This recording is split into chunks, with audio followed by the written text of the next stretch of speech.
Mahindra and Mahindra showroom ఎదుట ధర్నా. మాకు న్యాయం జరిగే వరకు పోరాడుతాం అంటున్న బాధితులు. కాకినాడ రూరల్ మండలం మెయిన్ రోడ్డు వద్ద గల మహేంద్ర అండ్ మహేంద్ర షోరూమ్ ఎదురుగా తార్ కార్ బాధితులు కోటిపల్లి సూర్య ఆందోళన చేశారు.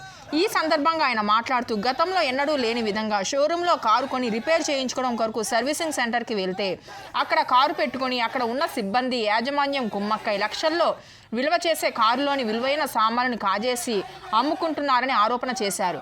ఈ సందర్భంగా సూర్య మాట్లాడుతూ మాది తిమ్మాపురం అని, తిమ్మాపురం మెయిన్ రోడ్లోని మహేంద్ర అండ్ మహేంద్ర షోరూమ్ ఉందని, ఇక్కడే 21 లక్షల రూపాయలు పెట్టి తార్ కారును కొన్నానని, అయితే యాక్సిడెంట్ అయిన వెంటనే షోరూమ్కి ఇస్తే షోరూంలో 7 నెలలు పెట్టుకొని 96,000 రెంట్ ఛార్జ్ వేశారని, రెంట్ కూడా కట్టేందుకు సిద్ధంగా ఉన్న కారులోని లక్షలు విలువ చేసి సామాన్లను దొంగిలించారని ఆవేదన వ్యక్తం చేశారు.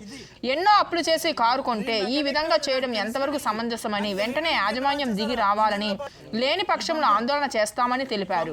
అదేవిధంగా చాలా మంది కార్లలో ఇలాగే సామాన్లు దొంగిలిస్తున్నారంటూ మరొక బాధితుడు తెలియజేశాడు. ఏదేమైనా మాకు న్యాయం జరిగే వరకు మేము ఆందోళన కొనసాగిస్తామని తెలిపారు.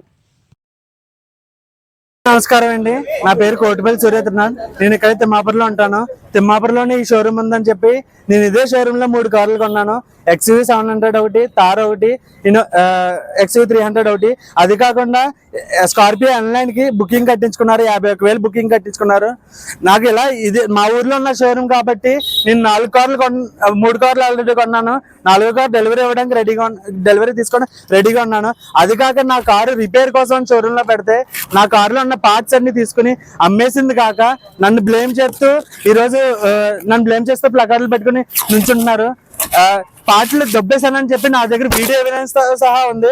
ఇదే స్టాఫ్ ఒప్పుకున్నారు. నిన్నటి వరకు నాతో రాయబారం కుదిరించుకోవడానికి మాట్లాడారు. మీకు ఏం కావాలని చెప్పి మాట్లాడారు.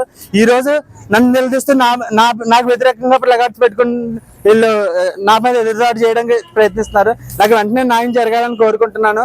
ఇది ఎంతవరకు అయినా సరే నేను తీసుకెళ్ళడానికి రెడీ. నాకు త్వరగా న్యాయం జరగాలని కోరుకుంటున్నాను. నమస్కారం. అందరికి నమస్తే. నేను పోలవరం నుండి వచ్చాను. ఎన్టీఆర్ బీచ్ దగ్గర పోలవరం.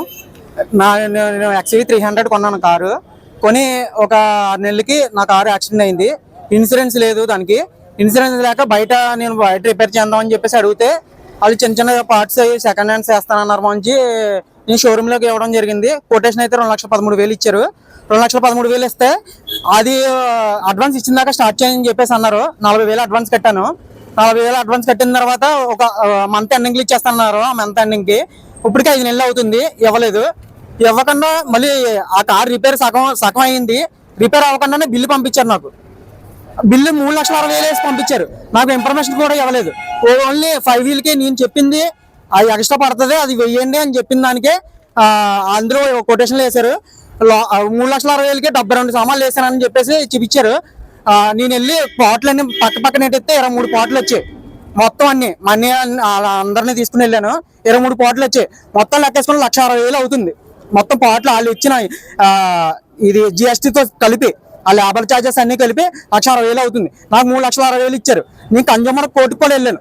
కోర్టులో ఇప్పుడు ఆల్రెడీ కేసు నడుస్తుండగా వీళ్ళు నాకు ఫోన్ చేసి 3,15,000కి ఒకసారి ఫోన్ చేశారండి. 3,15,000 ఇచ్చి అట్టుకోండి అని చెప్పేసి. తర్వాత మళ్ళీ 2,80,000కి ఫోన్ చేసి 2,80,000కి 20,000 తగ్గిస్తాం, వచ్చి అట్టుకెళ్ళిపోండి అని చెప్పేసి అన్నారండి. లేదండి నేను దాని ప్రకారంగా ఇస్తాను, కొటేషన్ ప్రకారంగా అని చెప్పేసి అంటే అలా అవ్వదు ఇంకా అని చెప్పేసి అన్నారండి. అదే నా బాధ. ఒక్క నిమిషం. పాటలు కూడా లేని పాటలు కూడా బిల్లు వేసారండి. అందులో తీయించినప్పుడు 23 పాటలు వస్తే మొత్తం ఇంజిన్ ఎప్పలేంది, క్లచ్ ప్లేట్లు అన్ని వేస్తానని చెప్పేసి అన్నారండి. అవి కూడా వీడియో రికార్డింగ్ లో ప్రూఫ్లు అన్నీ ఉన్నాయి సార్ నా దగ్గర.